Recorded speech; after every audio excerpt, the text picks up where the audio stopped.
Vincent Vow is in his 30s, a playboy who works at a construction company. He is charming and playful, and thinks that he can trap any girl he sets his eyes on. And so, at the wedding of his good friends Stephen and Lily, Vincent lays eyes on Lena Carlisle, Lily's sister and maid of honor. Lena is considered to be out of Vincent's league. While his friends are saying their vows of love and commitment, Vincent is reminded of the last conversation he had with his sister before her accident.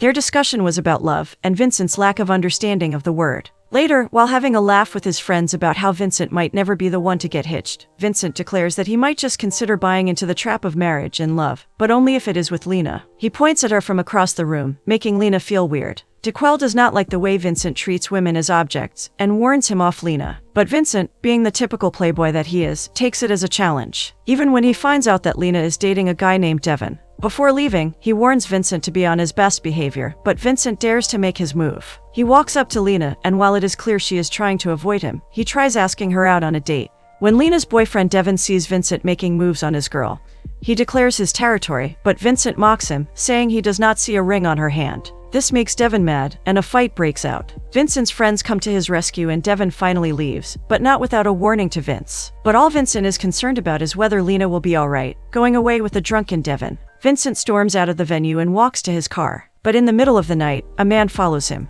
Vincent gets lucky as he gets to his car without a clue. Just then, his ex Valentina gets into the car, and Vincent is surprised to see her. After their last date 2 years ago, when Vincent broke up with her, Valentina left the country to get away. There seems to be a lot of history between them, and as the two are about to kiss and reconcile, Valentina suggests she wants to talk to him. Vincent stops right there, and Valentina realizes that she is nothing but a means for pleasure to the man. Vincent recalls how while they were dating, Valentina would not let them have sex, and this offends her even more, which he finds appalling, considering she was the one who cheated on him. Wow, this is a mess. And Valentina agrees, as she leaves with a sad birthday wish for Vincent. Frustrated, Vincent calls up the newlyweds and apologizes for the scene he caused at their wedding. At home, Vincent is greeted by his angry mother, who is upset with him because she waited all night for him to celebrate his birthday. She yells at him, worried about his late-night outings, while the cartel's out and about in the city. No matter where Vincent goes or what he does, he is haunted by the passing of his little sister. His heart feels heavy and restless when he thinks about her, blaming himself for not being there for her. But luckily his mother is there for him.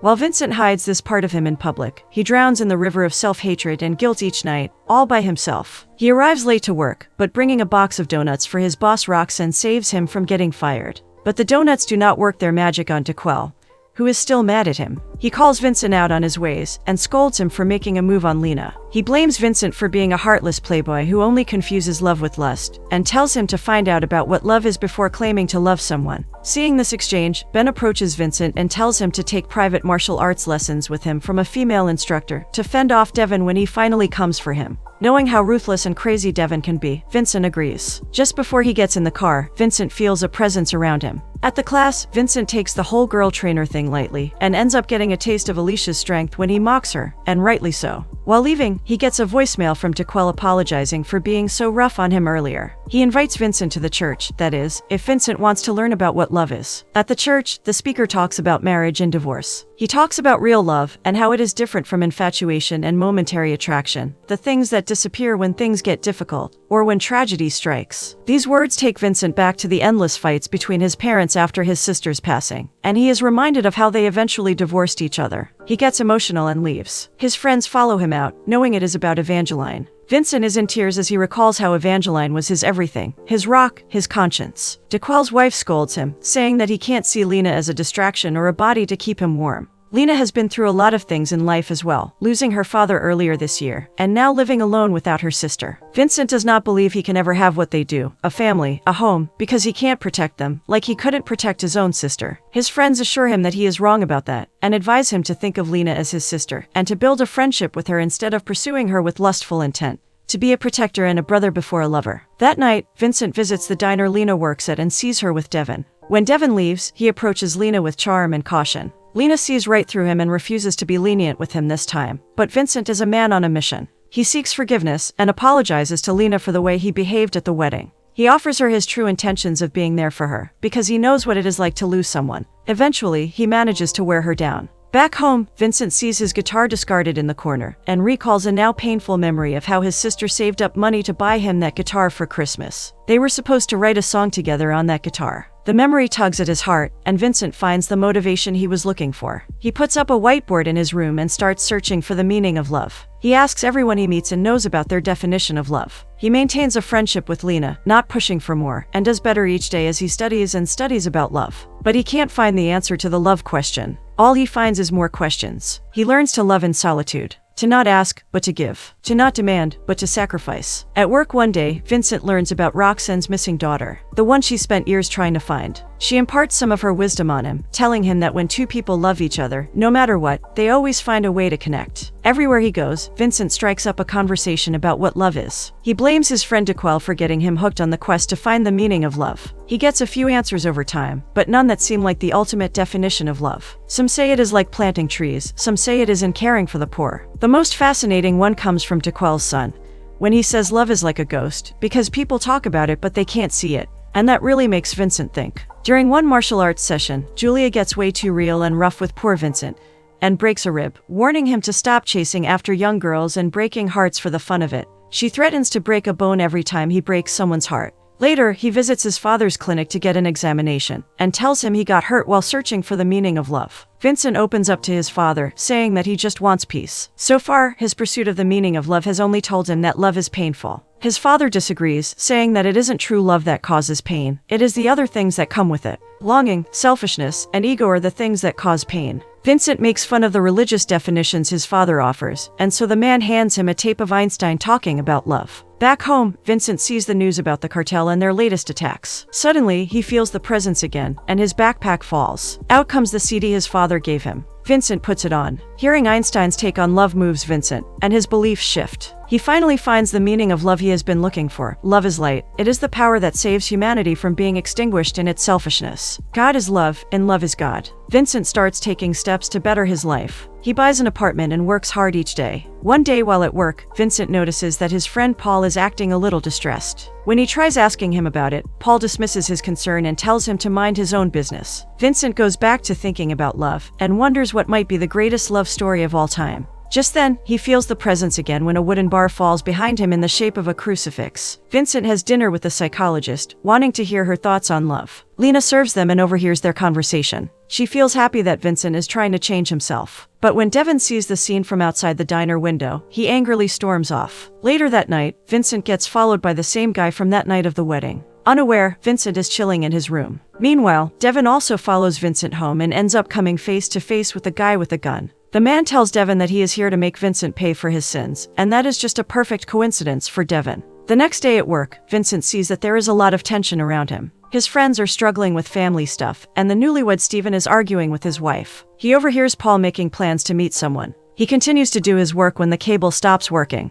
Vincent wonders if he could take it home and use it, and suddenly he feels the presence again. He keeps the cable after getting Roxanne's permission. Back home, Vincent is surprised by an unlikely visitor. Devin shows up at his door and asks for forgiveness for the way he behaved at the wedding. As an apology, Devin invites him to a cabin in the woods to chill with his other friends. Though Vincent refuses at first, he ends up at the cabin and finds himself all alone. Turns out it was an ambush. Two men hold Vincent at gunpoint, with one of them, Purvis, blaming Vincent for taking advantage of his sister. After a whole lot of confusion, it turns out that all Vincent did was kiss the woman whose honor her brother is fighting for, and nothing else. The older man clears up the confusion and sends Purvis out. He then tells Vincent a story about the girl in question. He points out of the window, where a woman is playing with a baby, and tells him that he took the woman in after her father passed away when she was young. She didn't have a mother, so her father said. So once she grew up, the woman went looking for her mother. She went into the city and an unfortunate thing happened there. When came back home, she was pregnant. Someone had the girl, however, she chose to keep the baby. The woman outside turns around, and Vincent is shocked to see that she is none other than Valentina, his ex, who he had thought cheated on him 2 years ago.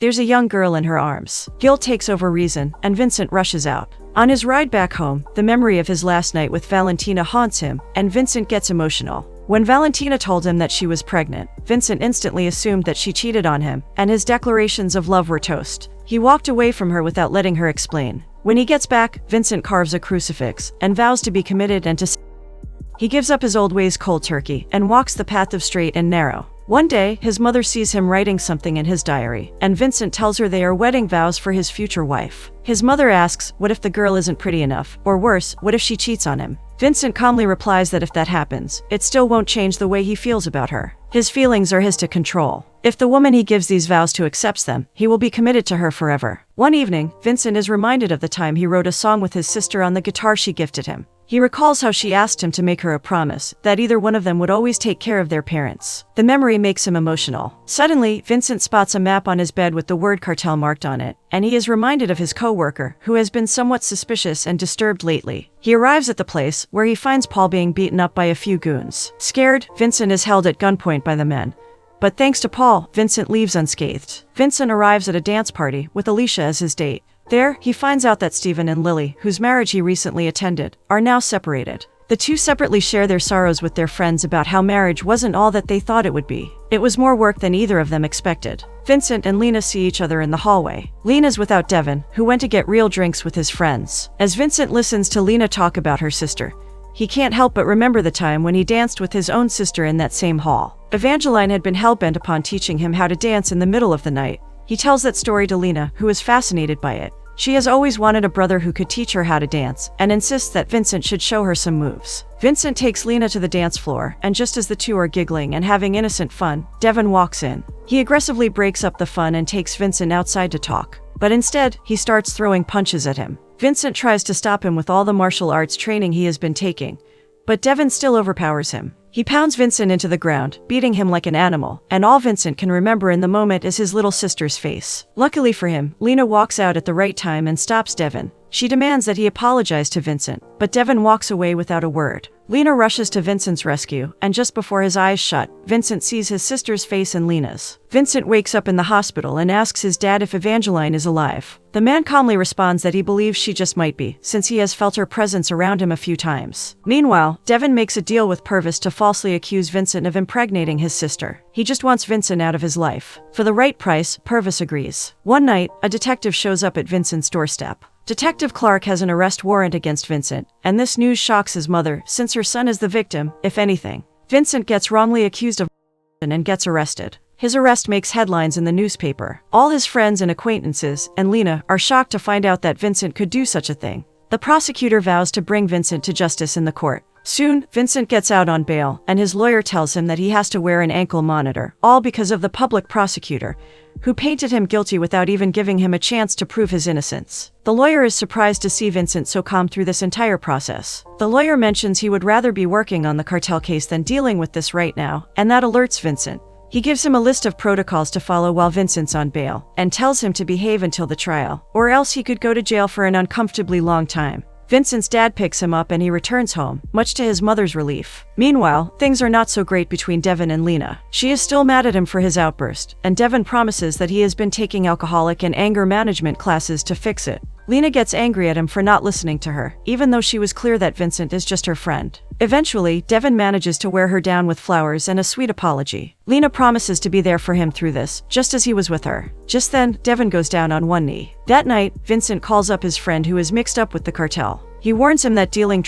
is a slippery slope, and that he needs to find a way out. But Paul does not want to hear Vincent preach about after the things he has been accused of. No one believes the man, but Vincent prays to God, not knowing if he is even out there, to help the people out there who need him. When he returns to work, Roxanne ruthlessly fires him without a single word. She forbids him from calling her any cutesy nicknames. Just as he is walking out the door, Vincent addresses her as Mrs. Valentine, and this takes Roxanne by surprise. She once talked to her team about her daughter, who was taken away from her, and she never even got to know her own daughter. Vincent then tells her how he knows her husband was Mr. Valentine, and that he took her daughter away when she was 2. He is talking about Valentina, who resides in the neighboring town, but Roxanne never had the chance to get to know her because Mr. Valentine kept it a secret. When he tells her that the person he has apparently been accused of is his daughter, and that she's in town, Roxanne immediately wants to know where she is, but Vincent burned that bridge long ago. Later that night, Vincent invites his father over, knowing that it will anger his mother, but he has something important to tell them. He confesses to a sin. He is the reason why Evangeline is no more. In a flashback, Vincent recalls the night he broke up with Valentina and came home. His parents were out on a date, and a young boy named Scott was honking in their driveway. Evangeline asked Vincent to send Scott away, because she could not go out with him since he was drunk. She did not want to tell him herself, afraid that Scott would think she did not like him. But Vincent told her that since he is her boyfriend, she should tell him herself. Evangeline insisted that she did not have the strength to deal with Scott and needed Vincent's help. That reminded Vincent of the words Valentina said to him, that she needs him. He refused to help his sister, telling her that what she really needed was a brain, so she could pick a decent boyfriend for herself, who might be cheating on her anyway, because that's what everyone's doing. He tells her he does not even know what love is anymore. She leaves, telling him she still loves him no matter what, and gets in the car with a drunken Scott. In his grief, Vincent does not stop her and walks away. And that night, Evangeline passed away in a car accident. In the present, Vincent regrets his decision and blames himself for never stopping her. And his actions that night eventually led to his parents' divorce. He tells them that he tried to mask his pain through parties and drinking and hanging with loose women. He apologizes to his parents, his heart heavy with guilt. His father tells Vincent to let God in. There is unrest in the Lovell household with Vincent's confession. And then, Evangeline's spirit materializes in their living room. Drowning in despair, Vincent goes to his room and takes out his gun. He starts loading it, unable to see or hear his sister's spirit behind him, begging him to feel her presence. His parents pray to the Lord to help Vincent feel his presence and believe in him, while Vincent prepares to even as Evangeline begs him not to. She yells, reminding him of the promise he made to her, and suddenly the image of a crucifix flashes behind his eyes, and Vincent stops. The guitar sounds on his bed, and Vincent just knows that it is Evangeline. He can feel her presence now. He asks out loud if she is around, and she answers that she always is. Back when he thought he had heard someone in the parking lot while talking to Ben, Evangeline was there. She told him to do it, take the martial arts class. Then again, at the workshop, she was the one who dropped the crucifix on the ground. And she was the one who dropped the bag on the floor so that Vincent was reminded of the Einstein CD his dad gave him, just when Vincent was starting to doubt love again. She was the one who told him to keep the broken cable for himself. Finally, everything makes sense to him, and Vincent finds the true meaning of love. With Evangeline guiding him with her presence, Vincent puts up the crucifix in his room, with the names of his family members on it. Shortly after, Vincent has an epiphany. He remembers all the promises he made to his friends, and though he is not allowed to leave his house, Vincent packs his bag and walks out with purpose. The police are alerted of Vincent's move, and they follow him. His distressed mother, who found a bullet outside Vincent's room,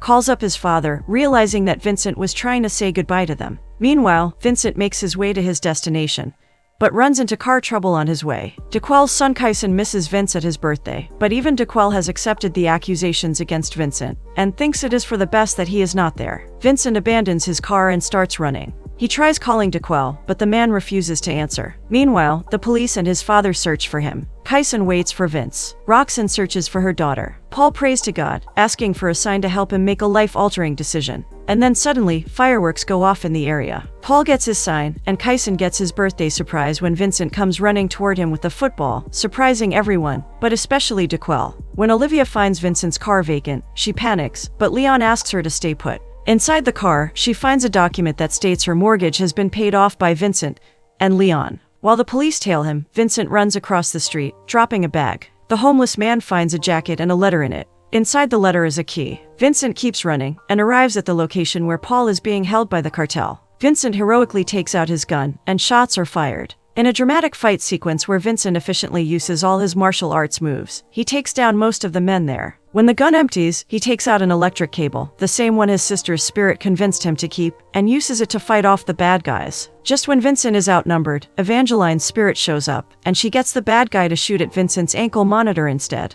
The police lose connection, and then Evangeline guides Vincent, just like the time she taught him to dance, and helps him tie up the bad guys with the cable. When Vincent saves him, Paul tells him that he had to dabble in because he just found out he has a son of 4 months who he has to provide for, and his regular job is not cutting it. Vincent does not judge his friend. Instead, he only tells him to do the right thing for the city and tell the cops the truth. Evangeline whispers, "Park Central Square," in Vincent's ears, and the man is struck with the idea to go there. He takes off, and Evangeline blows away the tickets he left behind in the right direction. Meanwhile, Devin continues to drink a lot at his and Lena's engagement party that night, and Roxanne keeps looking for her daughter. Evangeline whispers the same words to her father, and Leon is struck with the idea to check Park Central Square. One ticket reaches a stranger walking down the street. Vincent runs over to the park, and there he encounters Lena and a wasted Devin. Devin scowls at Vincent and takes Lena away, despite her protests. But as they are walking away, Vincent can't help but remember how he let Evangeline go with a drunk man. He is haunted by the old memories and the promises he could not keep.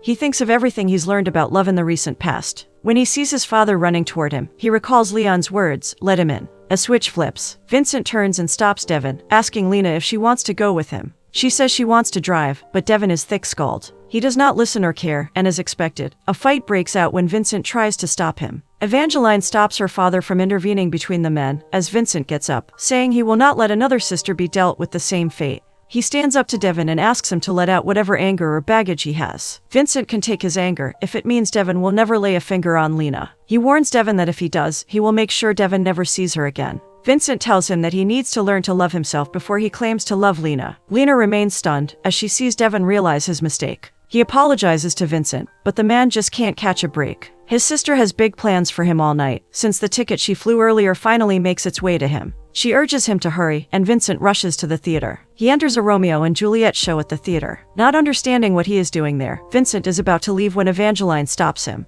Compelled by an unseen force, Vincent is forced to watch the end of Romeo and Juliet, as he realizes through his sister that love is not something that one finds, it's something they choose. And when they choose love, love will find them. He finds his seat, and there he sees her, Valentina. He takes a picture of her and sends it to Roxanne. He is about to leave when he decides not to. He kneels in front of Valentina and tells her about her mother, who is looking for her. He goes on to give her a heartfelt apology for the way he treated her. He gives her a note, the one in which he wrote his vows, saying that he does not want their story to end in tragedy. But before she can respond, Vincent walks away. Valentina realizes she does not want their story to end in tragedy either, and goes looking for Vincent. She does not find him anywhere, but proceeds to read the note he gave her. In the note, he declares that he loves the person reading it. Love is patient, he promises to be patient with her. Love is kindness, we see the homeless man finding his way to Vincent's apartment. As Vincent talks about all the things that love is and is not, the true meaning which he finally found, we see things coming together. Stephen and Lily get back together when they find out Lily is pregnant. The police find the cartel, and everyone finds their happiness in one way or another. Evangeline watches over her family as her parents reunite, and her brother finds peace. And Roxanne finds her daughter, Valentina. It is a teary but happy reunion for them. In the end, after understanding the true meaning of love and telling us all about it in his monologue, Vincent finally finds the love he lost with Valentina when she accepts his vows.